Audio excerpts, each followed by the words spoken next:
Hey everybody, it's Brad Montgomery with another video on burnout tips. Today we're talking about using the concept of reconnecting with your purpose to avoid and alleviate the burnout you might be feeling or the burnout you're trying to prevent. And by the way, these tips work perfectly for you. And if you're leading a team, they work for them too. So let's get started on some tactics and techniques that are proven in science that we know work and that are easy enough that you can start implementing them right away. Come on, if you're dealing with burnout, we better get started, right? Okay, so the first concept to avoid burnout by reconnecting with your purpose is just to remember why you started this job. So it could be something as basic as I needed money, which is really important. That's good. That means, right, I took this job because I need money to have a place to live. I need a way to feed my family and feed my dog and be able to do the hobbies I love to do. All right, remembering that purpose helps you get through some of the crappy parts of your job, doesn't it? I'm telling you, trust me, it does.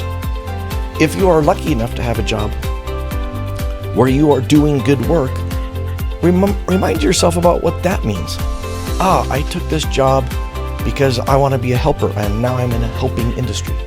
I took this job because I didn't just want to be a cog in the wheel. I wanted to do something significant. All right, I'm doing that. Sometimes it feels boring and exhausting, and sometimes I might be having to deal with a toxic customer or work peer. But dang it, I remember why I started this job, and I'm doing good work.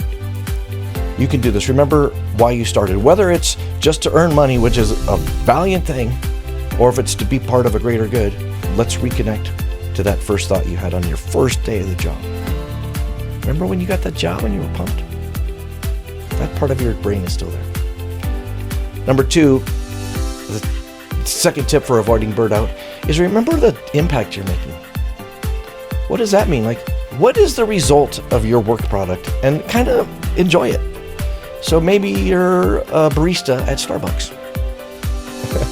Well, it's easy to put yourself in that space of people who are driving through the drive-thru, they come in and they just are desperate for some caffeine, or they just need a treat, or they just need a place to have something warm and sit and recover from whatever they're dealing with. You're part of that. You're helping them get the exact right beverage for them, and you get it? So you're not just a barista. You're helping people get what they need. Maybe you're a nurse and you're helping people get healthy. Maybe you're in a place where you're able to take people who come in and they're a little bit antsy and a little bit tense, and you're able to help them in a way that alleviates their anxiety and their stress. If you work at Home Depot, people are coming in and they're like, I got to get this thing finished. This project is killing me. And you are able to be part of that, saying, I can help you, aisle 4. It's exactly what you need. You've got this. Get it? Focus on the impact you're making. Surprisingly helpful. It's super easy and based in science. It's proven. All right, third tip for reconnecting with your purpose is to reflect on personal growth. Let's talk about what that means. That means one of the things you are doing in this current job is getting an experience that will make you better in life and, as you move forward in your career. So even if you're doing a job right now that isn't that fun, maybe you have to remind yourself you're paying some dues. Maybe you have to remind yourself, okay, you are learning some skills that are applicable elsewhere in life. Maybe you have to remind yourself, like, I'm doing this because I can't get into college, or I can't get into that next certification program, or whatever it is, until I complete this portion of my career. Maybe you're a lifelong learner and it's important to you to grow. So are you able to, and of course you are you able to find ways to grow within your job? Sometimes it's really easy, like you just take that course they're offering. And sometimes that means you go to your manager and say, I feel like I want more. Now, I know I have to do my job, but is there any way I can work with a manager or shadow someone else or somehow learn new skills? Because I think it'll be good for me and it'll make me better at my job and it'll make me better with the people we serve. Is there a way to do that? There is no good supervisor or boss that's going to say no to that. They're going to go, a unicorn just walked into my office. They want to be better. You've got this. Sometimes, by the way, that means finding a mentor. So if you're newer on the job, find someone who's more senior to you and give them the same pitch. I want to grow. Would you be able to coach me on ways to stay sane or grow or just be better at this job? To be better as a person, to have more skills. Everyone likes to be asked for help.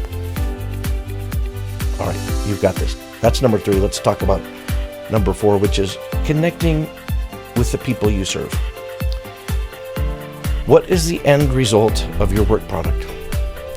So, if you're in healthcare, we call it the client experience. There are going to be organizations or resources within your organization that talk about the end result of what you were building or the software you were creating or the people you were serving. Sometimes if you're client-facing or customer-facing or patient-facing, that can be easy, meaning you're literally talking to your customers, the people who need the service or items that you provide. So talk to them and just say things like, how's it going? And what are you using this for? And how's that going? And what are you going to be doing with the thing you're building? Or once you feel better after you get through this awful health scare, what will you tell me about your life? Oh, you got grandkids. Oh, great. So we're going to make sure you can play with those grandkids.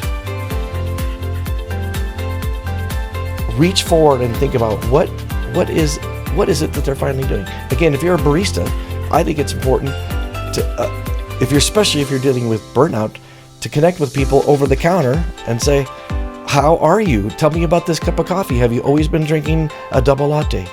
Why is it so special to you? Because you really knew exactly what you wanted. What are you doing today? Are you gearing up for something big? And I think the stories might surprise you. Often people are going to go, thanks very much, have a good day, I like the drink. But some people are going to say, oh, this latte is important because I got a job interview today, and if I get it, it's really going to change things for my family. Then you get to realize your latte is really moving another human forward. All right, regardless of your industry, you can use your imagination now with those examples and help deal with your own personal burnout. That's it.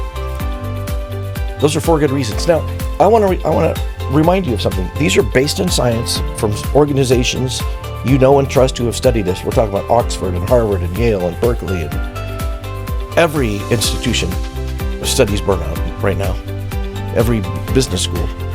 And it turns out that these very basic common sense skills, tactics, and strategies help. So before you lure yourself into a false notion of, these are too simple, they can't possibly work because my burnout is complex. Well, give them a shot. I